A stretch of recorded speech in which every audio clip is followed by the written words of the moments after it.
Le message est trop fort mën nga jóge ci zéro doon suba héros c'est la chanson du moment Viviane Chidid génn ko def ko clip bu mbedd xam nga clip bu mbedd moom mënoo contrôler li xew ci mbedd bi da ngay filmer rek après jox sénégalais yi bu ngeen seetloo pour la première fois Viviane Chidid def clip sorti benn tenue la ci sol bu ma leen ko doon décortiquer da ngay xam ni caméra am la jël dem xool jàmbaar yi nekk ci mbedd bi jël leen en même temps pendant que muy lancer message am le message est trop fort du lu ñu scénarisé jëluñ ci ay acteurs tout est naturel et c'est magnifique te ñi ngeen gis ci clip bi ñëpp ay jàmbaar lañu borom saret beek ñi toog ci wetam di liggéey ak marchand ambulant yeeg li ngeen ci gis yëpp lépp naturel ñu filmer ko jox ko sénégalais yi et on félicite encore Viviane Chidid qui a été encore nominée comme chaque année ci Africa Entertainment Awards di am tous les ans ca dëkk bu ñu naan New Jersey ca Amérique beneen édition bi nominé waat nañ ko ci daaw moo ko gagné woon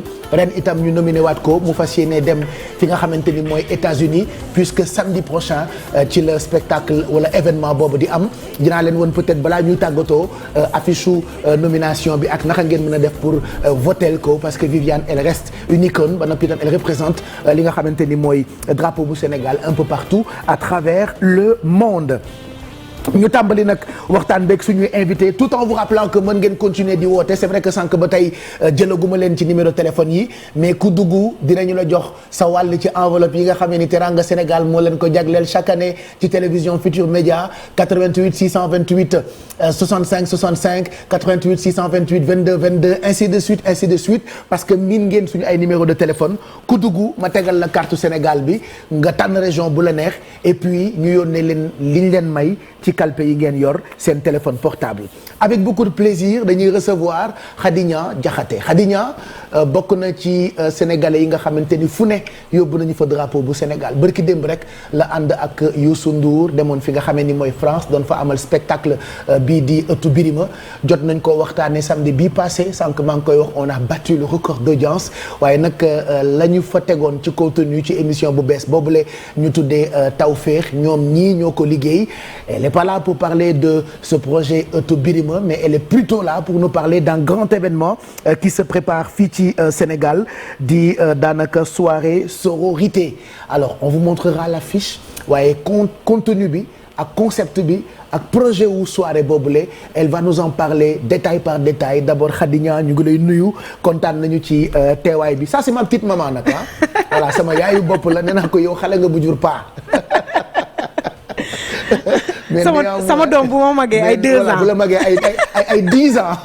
2 mais c'est top li def charme mooy dafa baax mën a uuf ñëpp loolu moo tax ñun ñëpp ñu bokk ci njabootam mais on est très content de recevoir la tey ci Midi Plus bi d'abord dañ lay bàyyi nga nuyoog téléspectateurs yi ak internautes yi ñu doog a waxtaanee nag événement bii di sororité. waaw Pape Cheikh sorority voilà sorority. Pape Cheikh maa ngi lay ziar. maa ngi delloo ziar. maa ngi nuyu téléspectateur u Télé Futurs Médias yëpp.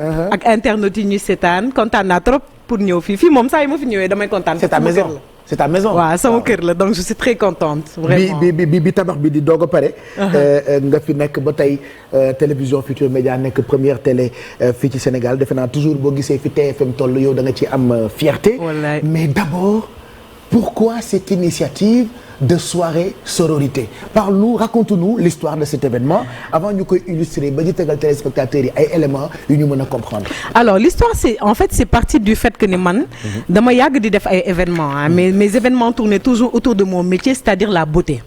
léegi daaw ma décidé ne le thème de l'événement que je faisais qui s'appelait Meet Your Beauty dama koy jagleel la sororité c'est-à-dire la solidarité féminine.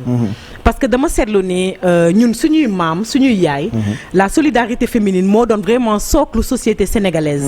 muy loo xam ni boo xoolee maire yi dañ ko daan dund. ci village yi ci dëkk yi. à travers les tontines.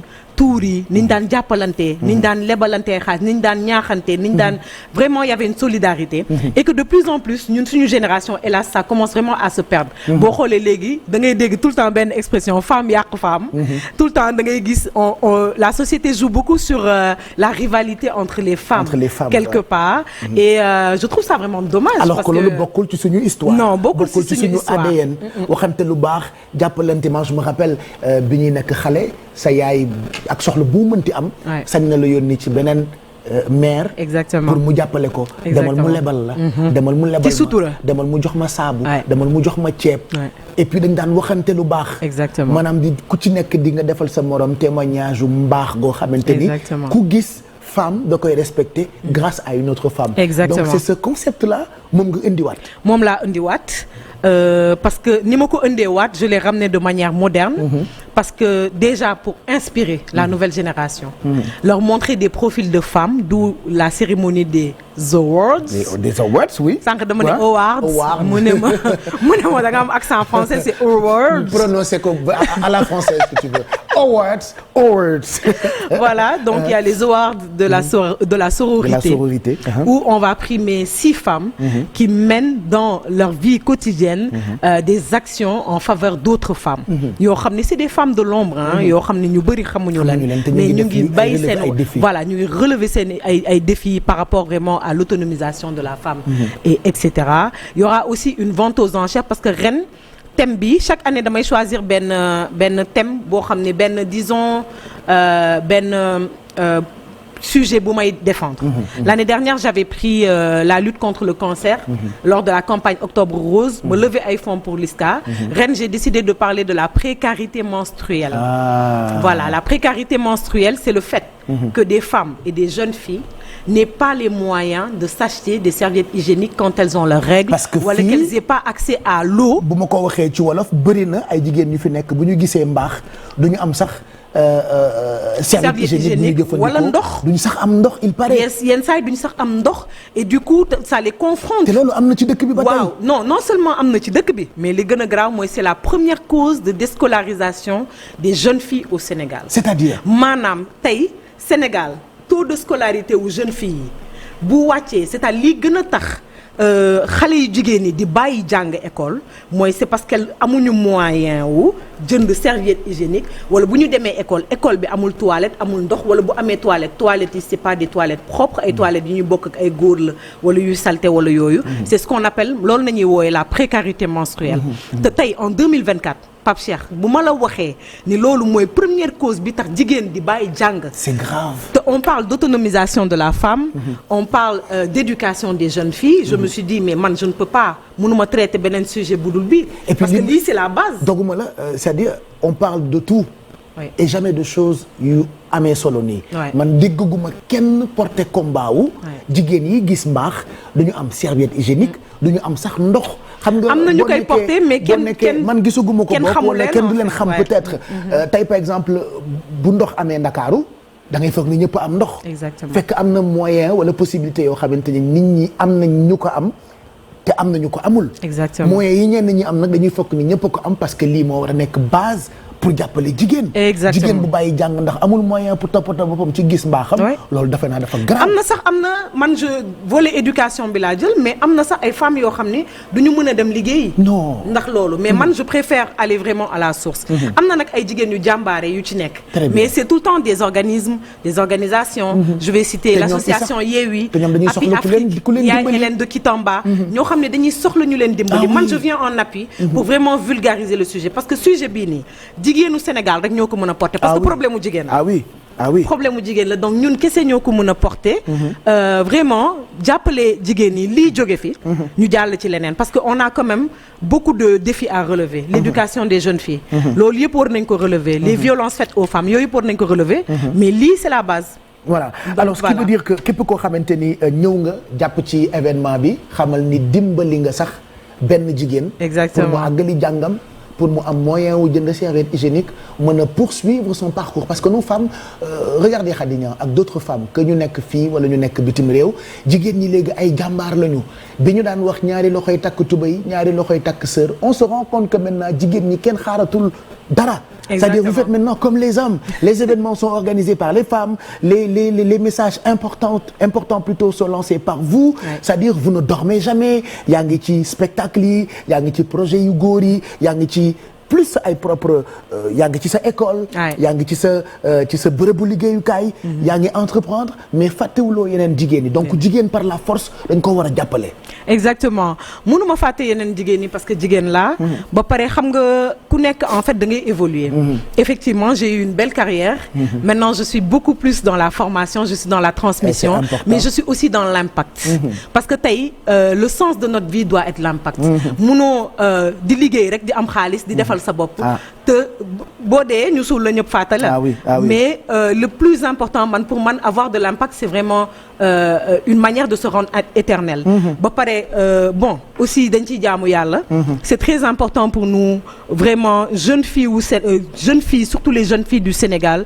qu'on leur trace un chemin beaucoup plus éclairé. Il faut qu'on avance, il faut qu'on évolue. Donc voilà, c'est vraiment notre objectif avec Sororité. Donc on va regarder quand même quelques images pour vous permettre de mieux comprendre. Regardez toutes ces femmes comme elles sont jolies. Ismaël Lo disait toutes les femmes sont des reines. Et oui, évidemment, elles sont toutes des reines. Maanaam man gisatuma jigéen bu ñaaw.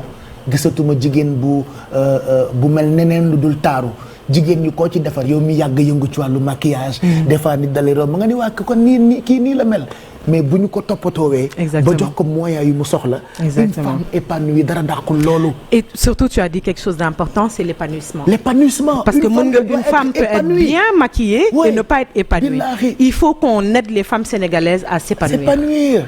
Il faut qu'on les aide à s'épanouir. Et le meilleur moyen de s'épanouir, c'est d'avoir pleine place en fait dans la société, qu'elles se sentent considérées. La précarité menstruelle, moi je suis persuadée d'une chose, Pape Cheikh, c'est que si c'était un problème masculin, ce serait réglé depuis longtemps. Ben voilà, donc on va regarder ces images nga xam ni dina leen gën a mën a joxaat envie dem jàpp ci combat bi nga xamante ni Khady Niang Diakhaté moom la porté depuis longtemps et puis juste après ces images là ñu détailler leen soirée bi nan ak nan la nar a demee am na ñu ëppal ñoo xam ne déjà commencé nañ ma laaj numéro de réservation c'est bien que bu ngeen gisee ay combats nobles da ngeen ci jàpp regardez en attendant ñu détailler ce qui se passera lors de cette soirée.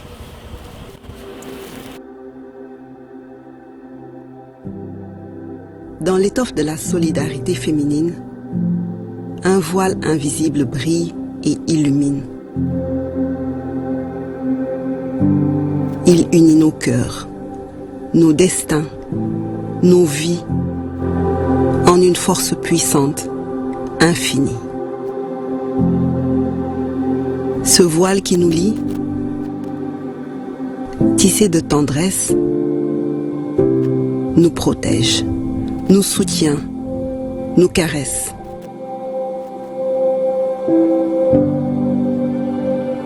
Ce voile parfois de silence, de douleur tangible, protège nos corps fragiles, nos âmes sensibles de l'injustice qui nous opprime, qui nous voile.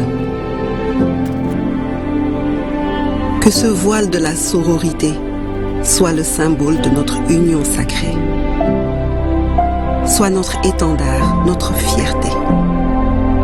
Ensemble, luttons contre la précarité et les inégalités.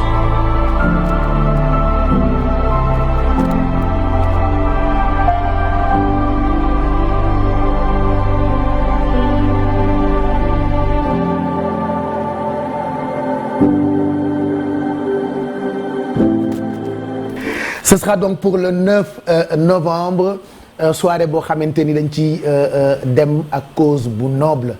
Donc le 9 novembre nag ñun ñëpp on se donne rendez-vous voilà sorority baat bi peut-être yàgg ngeen ko dégg wala am na ñoo xam ne mosuñu ko dégg allez sur Google vous vous rendrez compte que li muy tekki dafa am valeur donc ce sera soirée de gala pour la solidarité féminine. Il y aura aussi une vente aux enchères waaye itam dina am awards boo xamante ni mooy tax ñu primer jigéenu jàmbaar yi nga xam ne ni ñu ngi bay seen waar te xamuñu leen bu baax. Exactement. Exemple bi ma la ciy jox rek mooy Fatou Jupiter Touré. Ah oui. Que tu connais très bien. Que tout le monde connaît. Voilà qui est actrice. Que tout le monde respecte. Activiste. Ambassadrice de ONU Femmes. Il y a aussi une dame qui s'appelle Sira Silla. Qui a fait une initiative extraordinaire. Qui a distribué à travers le Sénégal 1000 ballons de basket pour les jeunes filles. Non, elle a fait ça. Oui, parce que tu te rends compte, dans les terrains de basket, les jeunes filles en fait n'avaient pas de ballons de basket. Dañuy bëgg des sports, mais elles n'ont pas les moyens de le faire. On a Oulimata Sarr qui est l'ancienne ministre de l'économie et des finances. Bon, pour le reste, je laisse la surprise. Je laisse les gens aller le découvrir. En tout cas, vous pouvez aller sur notre plateforme internet www.sororitygala.com. Voilà, donc bu ngeen bëggee jënd ticket dem leen ci plateforme bi www.sororitygala. Sorority, il faut bien écrire comme ni ngeen koy gisee ci écran bi nii SORORITY. Gala. GALA.com. Pape Samba sa yoon nekku ci en fait damay liggéey koo xam ne daf ma bañ quoi Pape Samba c'est le réalisateur sama dégg anglais daf ko naqari. Pape Samba sama bro la de. le fait que ma nekk businessman léegi daf ko naqari xam nga mais faalewu ma ko quoi voilà naqari da ngeen ko dencoon ngeen bàyyi ba ma génn ngeen doog a mer pour lan ngeen di mer yéen tamit bàyyi leen mer yi mer baaxul. Donc sororitygala.com pour acheter les billets, mais il y a aussi un numéro de téléphone parce que nous on aime la simplicité. Des fois on a tendance à penser que pour acheter sur internet c'est compliqué, mais c'est pas compliqué, c'est très simple. Mais le plan B mooy numéro de téléphone bi 77 905 57 41. Ouais. 77 905 57 41. Mais ce que j'aimerais comprendre, pourquoi d'un coup yàgg nga def ay événements yàgg nga dimbali ay jigéen parce que ubbi ngay école wàññil leen ko. yaa ngi doon def ay rencontres de temps en temps ay njogonal ak ay yend yoo xamante ni les femmes venaient di suturlu. tey boo demee ba xalaat événement bu toll nii. Est-ce que yaa ngi ci am jàppale bi ci war parce que fii dafa jafe organisé. C'est très compliqué bon amaguma jàppale bi ci war ah. Hélas c'est pas normal loolu moom il y a quelques sociétés qui commencent timidement à m'aider. Bon, je vais pas faire de publicité pour ne pas faire de publicité. Non, je vais citer Wave. Wave me soutient. Wave me soutient depuis l'année dernière. Non, et puis Wave ñu ngi waaj a ñëw Midi Plus ah. Voilà, waaw Wave dama leen di imposer Midi Plus. waaw Wave dañu war a ñëw Midi Plus parce que c'est pas normal may maye xaalis di ko jaarale feneen fu dul Wave te Wave nag moo fi ne nag. waaw moo fi ne ñëw. moo fi ne Wave bu ñëwee Midi Plus. képp koo xamante ne may naa la xaalis foofu laa koy jaarale. maa ngi xaar nag ba Ibou Dieng ne ma waroo tudd Wave wala lii ak laa lële lii may naa ko Wave waaw Wave may naa leen gratuitement publicité bi mais bu ngeen ñëwulee naa leen liveal wax leen ay bal. d'accord heureusement que ñu ngi lay soutenir ci événement bi mais j'appelle waa Wave pour ñu ñëw bokk Midi Plus xam nga gars yi daan bokk Midi Plus dañ daan ñëw bokk après ma tukki mais xoola léegi entrepreneur la. léegi non day toog léegi day toog sénégalais la. léegi day toog sama société yaa ngi fii sama business yaa ngi fii il faut que ma toog surveiller ko parce que nit ñi duñ la surveiller dara voilà donc Pape Cissé laa doon bàyyi pour mu gérer ma yenn affaires yi mais léegi maa ngi moom ñooy bokk collaboration bi benn grand donc l'événement ce sera donc pour le 9 novembre mais il y a quand même quelques firmes yu ñëw pour jàppale. Donc voilà, il y a Wave, il y a aussi le cabinet Mazar qui me soutient, Baraka Imo de ma sœur Khadija. Voilà, madame Eumeussène. Tu connais? Déjà Eumeussène. Voilà, ATS. J'ai quelques petites des entreprises comme ça qui ont pris des tables, mais faut savoir en fait que la logistique genre événement c'est très lourd. dafa métti et surtout sujet yi ñuy traité. maanaam ay jigéen yow nii nga defee sa musóor def sa sañse màgget yàq la. gisuma ministère de la femme. mais je pense que yaa ngi gis ministre yi. non gisuma kenn. ah ouais. gisuma kenn bind naa ñëpp nag. je sais que Maymouna Dieye ministre moo yore ministre solidarité mooy ministre de la femme Maymouna Dieye que je connais que j'apprécie tu sais que affaire u combat wu les gens pensent que Maymouna Dieye léegi lay doog a non Maymouna Dieye était à la LISCA. avant LISCA. oui Belgique la nekkoon. oui di jàppale jigéen ñi nga xamante ni ñoo amee cancer du sein. mu jógee Belgique. ñibbi si Sénégal. di continuer di mener combat wu ñi amee cancer du sein. donc kon wool ma may parce que man bind naa ko. je l'appelle directement elle reçoit beaucoup de lettres aussi. ah waaw je sais moo tax ma comprendre ñoom ñoo fi nekk ba pare tu sais il y a les élections. may mun a ñu ngi lay woo ci événement bi nga xamante ni jigéen ñëpp la soxal yow la ñu dénk jigéen ñi dénk la solidarité et je sais que tu es toujours sensible ci xeetu combat yi nii. en plus il y a les élections bon je comprends.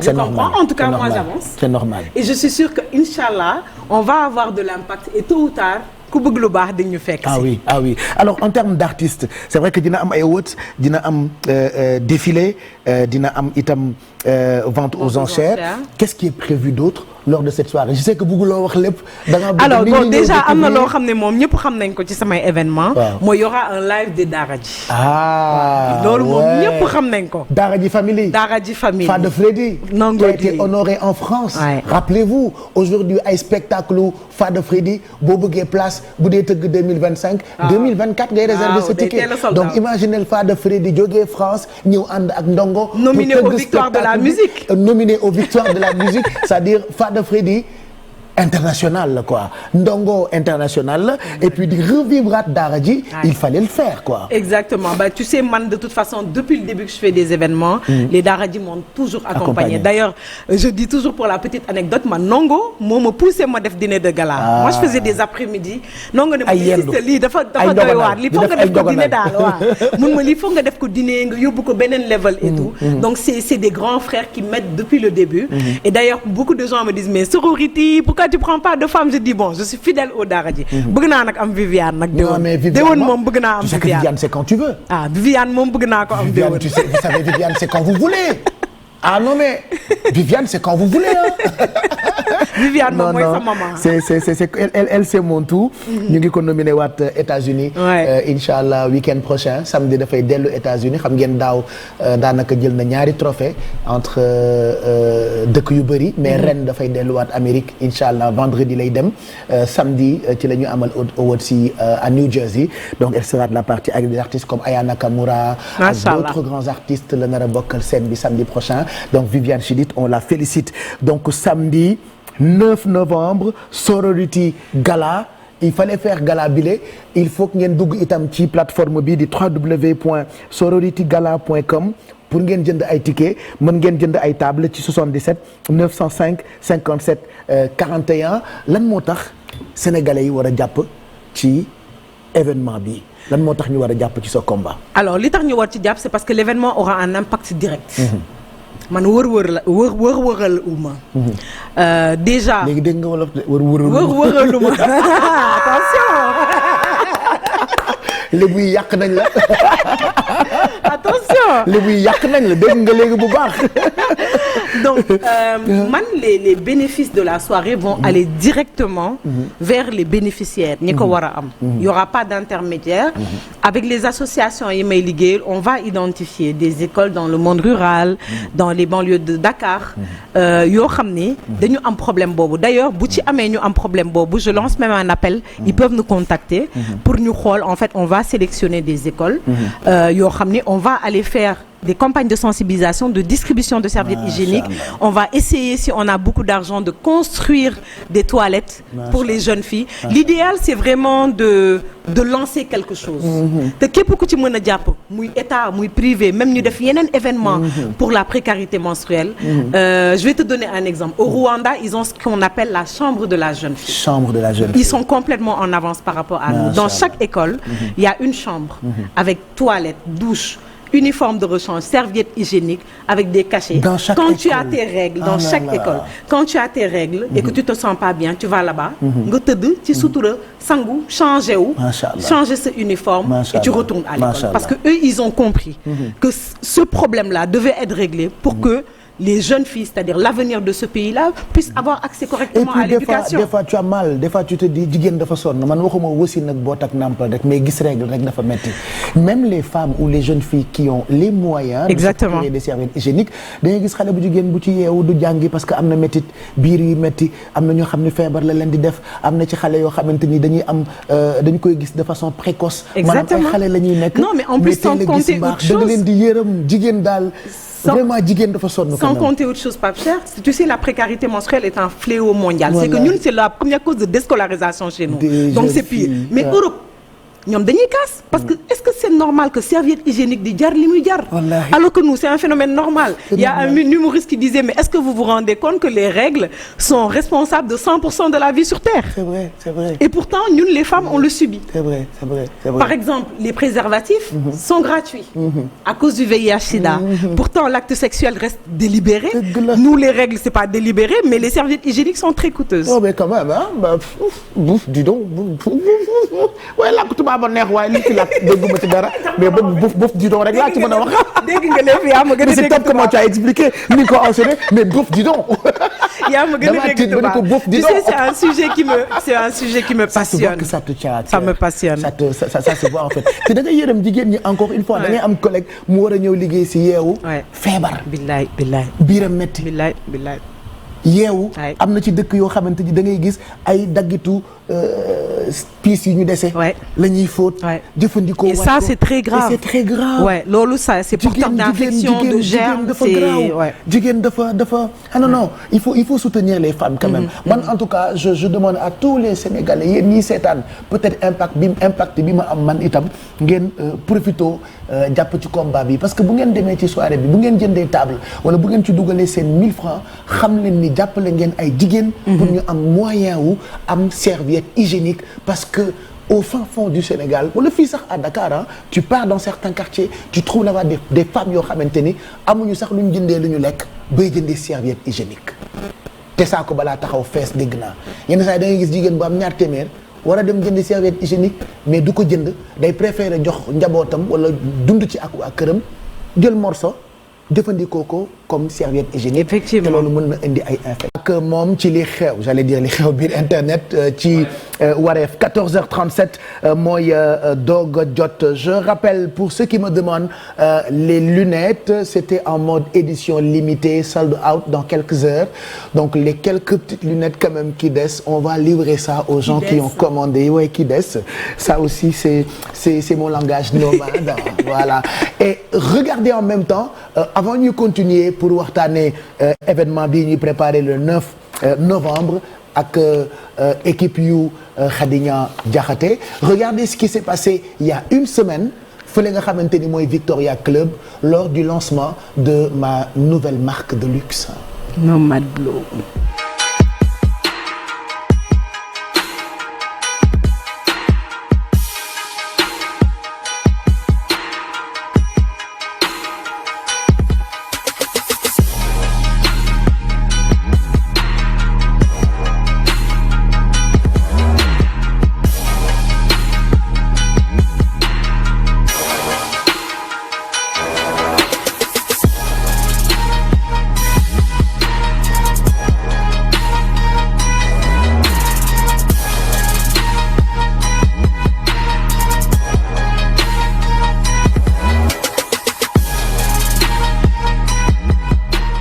Maintenant, Pape Cheikh Diallo, rien qu'à lui, représente une marque.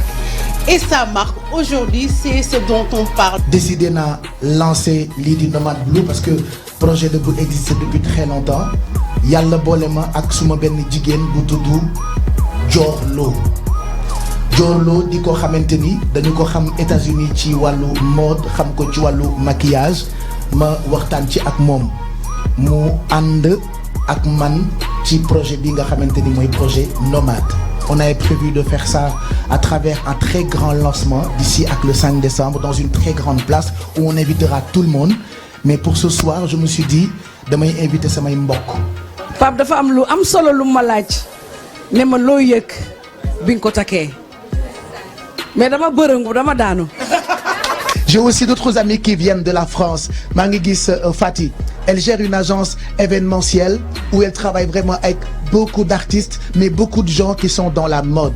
Quand je vois Fati collaborer avec des gens qui sont chez Balmain je suis tellement content c'est-à-dire damay ñaan yàlla Nomad Blue année prochaine muy dem ci Fashion Week yu mag yi parce que c'est le Sénégal qui fera le tour du monde grâce à cette marque. lii tey vraiment dañ ko doon gis ci kaw bi ak feneen ak soirée de gala yi donc lii lu am fun la am naa ci contentement participer ci bu baax a baax a baax.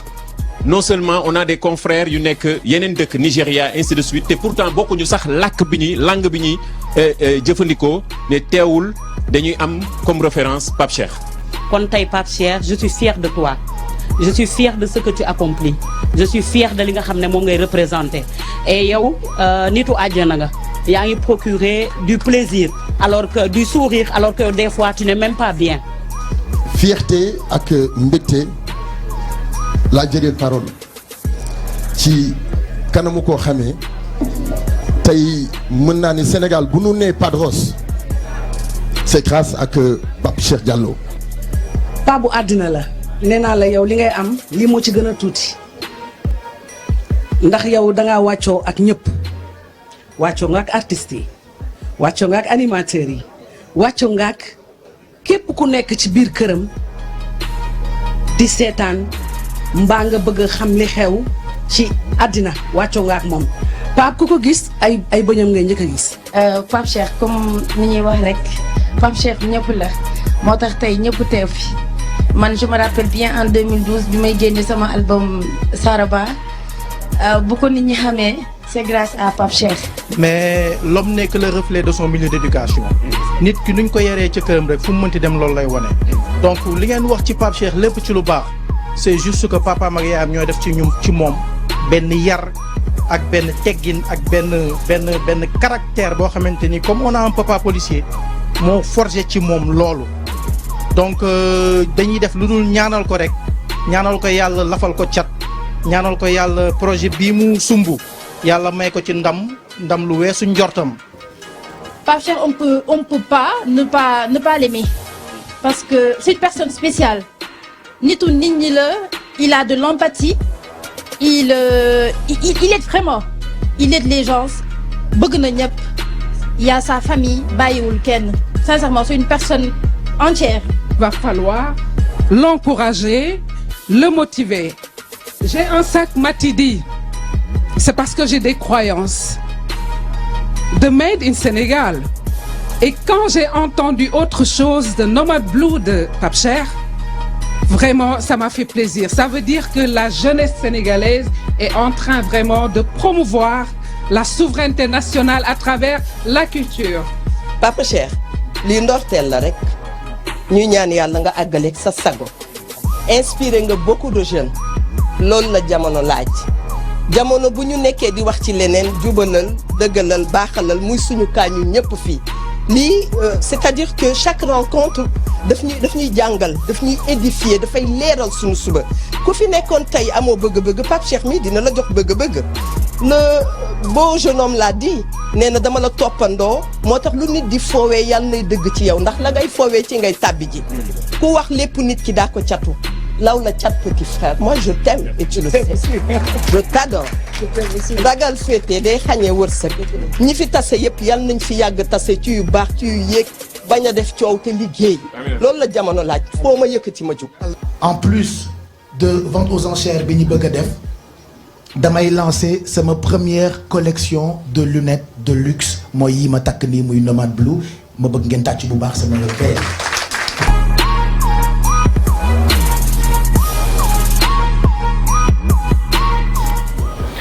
Voilà, donc c'était lors du lancement officiel, pré-lancement la woon, puisque le très grand lancement où il y aura tout le monde, on fera ça inchallah au mois de décembre. Dinañ leen jox lieu bi ak date bi lépp rek ngir wane ni y a encore possibilité d'investir dans ce pays, il y a encore possibilité de faire des choses. Voilà, il faut que ñun ñëpp ñu def affaire bi warul yam rek ci ay xuloo, ci ay divergences, ci ay mer, il faut quand même faire. Voilà, donc on a décidé de faire et on fera inchallah. Ma gërëm nag képp koo xam ni jàpp nga ba projet bi juddu muy Nomad Blue. Je remercie particulièrement Diorlo depuis Washington qui s'est investi corps et âme pour que lii taxaw. Merci aussi à d'autres partenaires, Penda Thioune, Ami Dieng, Toutan Diak, voilà, Pape Cissé. J'ai vraiment eu des gens yoo xamante ne ñoo nekkoon ci ginnaaw man kese liggéeyu ma ko. li ñuy faral di wax peccum liir bu neexee ndey jaay jàpp ca mbagg ya mais encore merci aux Sénégalais woon ngeen ma ni fii laa dëkk et que réew mi am na lu ma fi am comme impact parce que ci impact la ñuy dox merci en tout cas ci soutien bi je rappelle que toutes les informations concernant Nomad Blue tous les jours dans mes shows télé que ce soit sur mes plateformes je vous donnerai toutes les informations qu'il faut donc merci aux équipes yi ma ci àndaloon 14h45 je rappelle que bu tàngee ba tàng CO ngeen war a naan il fait tellement chaud Sénégal mooy dëkk boo xamante ni même décembre da ngay am impression ni yaa ngi été mais heureusement ba ndox maa ngi fi CO la tudd et puis bleu rouge mooy suñu couleur bleu mooy suñu couleur CO ndox maa ngi ndox mi dafa oyof boo lekkee ba sa biir fees boo dee diigal na nga dem jëndi CO mu ngi disponible partout li ci neex nag mooy CO am na bu 350 millilitres am na bu 500 millilitres am na 1,5 millilitres astafurlah 1,5 litres am na 4,5 litres am na 10 litres am na 20 litres bu ngeen amee ay xew bu ngeen amee événement bu ngeen amee ngénte ak lu ngeen mënti am CO ci gën seen doom yi bu ñu dee jàngi école xale bu ci nekk tëmbalal ko butéelu CO ci biir saagam bu ngeen amee ay événement ci seen i biir kër jënd leen CO bu ngeen toogee ba tàngoor wi di leen bëgg a rey CO bu sedd rek loolu jar na 14 milliards et puis voilà day suuxaturu daf lay jox fraîcheur boo xamante ni fekk mosoo CO doo ko xam heureusement ba Sénégal yëpp xam nañu CO lii ma ciy def dàbbali la ak sàppali waaye defe naa CO saf na ba tàyyi wala saf na ba pare ci sénégalais yi damay jéem a sàppali mais CO mu ngi leen di souhaiter une très bonne semaine de travail ñu ngi ànd itam ak Bel Air maanaam boo déggee turu Bel Air rek soxol dafay sedd ci kanam peut-être Pape Samba di nga ñu tegal spotu Bel Air parce que bëgg naa sénégalais yëpp di bàyyi xel ci Bel Air tur bee neex Bel Air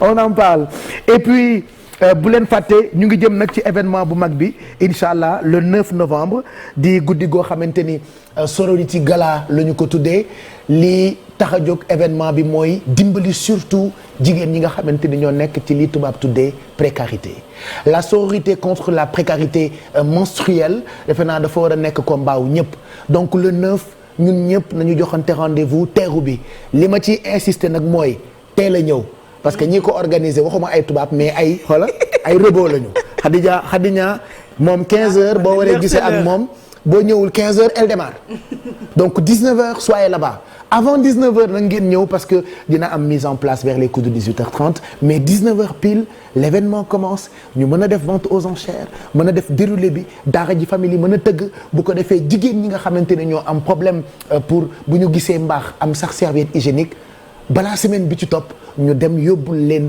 xaalis bi mën leen a toppatoo en tout cas tey Sénégal yëpp ñoo war a jóg pour jàpp ci combat bi pour avoir des tickets soit ngeen dem ci plateforme bii di www.sororitygala.com wala ngeen woote ci 77 905 57 41 et tey je sais que place yi léegi mu jeex il faut que nit ñi teel a réserver teel a jënd seen ay table pour mën a fekkee événement bi au-delà de soutenir les femmes aussi ce serait bien que nit ñi génn quand même pour fàtte yenn soucis yi. Effectivement au-delà de soutenir les femmes. Comme li nga wax ce sera un moment de communion. Surtout. Man mes événements sont à mon image hein. Ah oui man moom roots la donc déconnance l'année dernière daaw xam nga nan nañ mujjee. simmi suñuy dàll ci suufu podium bi yéeg ci kaw podium bi di fecc. Maam Siro Konaté ko jiite xam naa am na fit bi am na fit ak Kalista si. Kalista am na fit bi. waaw Kalista mon amour. ma nga woon ci digg kooku mooy madame projet. donc on a passé une super soirée. Sans façon. Sans chichi. ñun noonu nañ koy defee. on est là pour passer un moment de sororité. entre femmes. avec nos he for she mooy yéen. góor yi nga xam ne dañoo bëgg di jàppale jigéen ñi mooy he for she. Voilà donc on invite les hommes. parce que beaucoup d'hommes pensent que soirée entre femmes. Pas du tout. Soirée pour ñëpp la. Pas du tout soirée pour ñëpp la. on invite tout le monde. on invite nos autorités à jàpp ci suñuy combat. Il le faut. ah Pape yow moom xam naa ni benn Nomad Blue nga ñuy jox rek ñu def ko aux enchères. Ben oui. Ah ouais. Une paire de Nomad Blue dinañ ko enchère. ok ci biir soirée bi. Inch'Allah. J'amènerai des bleus. jeex na parce que bleu yi dafa am. voilà quoi dafa am baraka. dafa am benn barke bu ci nekk. et puis lunettes yi quand tu les portes ça change de visage tu deviens beau ou belle ce qui est intéressant dans mes lunettes mes articles c'est des articles unisexes. ouais effectivement góor ak jigéen ñëpp la jàpp ñëpp la ñu woo kon. ci événement bi bu dee yaa yàgg poobar ñëpp di nga poobar sa bopp ba. yow tamit waa Futurs Médias man maay poobar en personne. Merci en tout cas d'être passé nous voir. Quel sera le message pour ñi nga xamante ni ñoo war a fekkee événement bii di Sorority Gala le 9 novembre au Terrou-Bi. Bah, le message c'est de venir tôt comme tu l'as dit. Inch'Allah on va passer un bon moment. Et surtout on va sensibiliser et on va lever des fonds pour vraiment une action caritative boo xam ni c'est d'utilité publique. Hein? Comme li ma wax encore une fois je le dis j'invite les autorités. Vraiment à gëstuñu c'est pas trop tard. C'est pas trop tard. Ouais. Au Sénégal li koy développer politique ci la bokk. On est en pleine élection législative mais du politique kese moo ci bokk. Et je sais que le président de la République pour lui en avoir parlé est très sensible à ce sujet. Donc je l'interpelle directement. Ainsi que les premières dames. ñoom ñëpp. Même bu dul à travers moi. ñu jóg ci précarité menstruelle bi nga xam ne mi ngi freiner jeune fille. j'invite sama first lady xam nga man dama am sama first lady bopp. kan mooy sa first lady Anna Diamanka Sonko. ah macha allah Anna maa ngi lay woo ci li nga xamante ni. est-ce que tu sais qu'elle est déjà venue à un de mes événements. parce que dafa bëgg di porter xeetu combat. effectivement tu sais que ci li nit yi xamul Anna dafay dimbali ay nit te nit ñi yëguñu ko. effectivement voilà soo ko waxee mën nañu foog ni yëfi politique la loin de là man damaa apolitique man damaa ngarale. waaw yow de yow yaay Pape Sénégal man ñëpp laa àndal mais Anna before sax jëkkëram di nekk ci wàllu politique dafa yàgg def social.